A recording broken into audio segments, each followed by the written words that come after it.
এটা একটা portable welding মেশিনের পিসিবি। এর সমস্যা হচ্ছে বারবার আইজিবিটি, নতুন আইজিবিটি লাগাচ্ছি, একটা লাগালে অন্য আইজিবিটি উড়ে যাচ্ছে, একটা লাগালে অন্য আইজিবিটি উড়ে যাচ্ছে।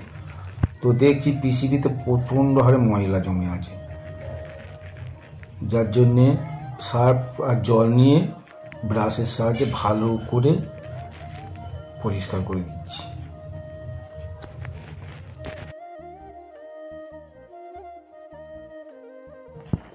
এরপর ভালো করে জল দিয়ে একে ধুয়ে নিতে হবে। ভালো করে ধুয়ে ময়লা থেকে আবার যদি ময়লা থাকে ভালো করে ব্রাশ দিয়ে ঘষে ঘষে পরিষ্কার করে নিতে হবে। নিয়ে দেখে নিতে হবে যেটা কোথাও না থাক।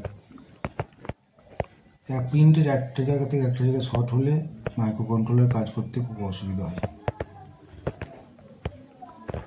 দিয়ে ভালো করে ভালো করে জল দিয়ে ধুয়ে নিতে হবে, সুন্দর করে ধুয়ে নিতে হবে।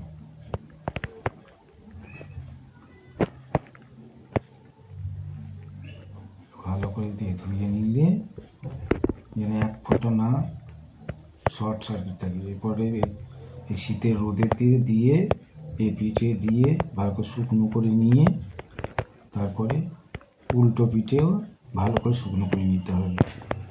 নিয়ে এরপরে লাগিয়ে দেখব যে আইজিবিটি আবার শর্ট হয় কিনা।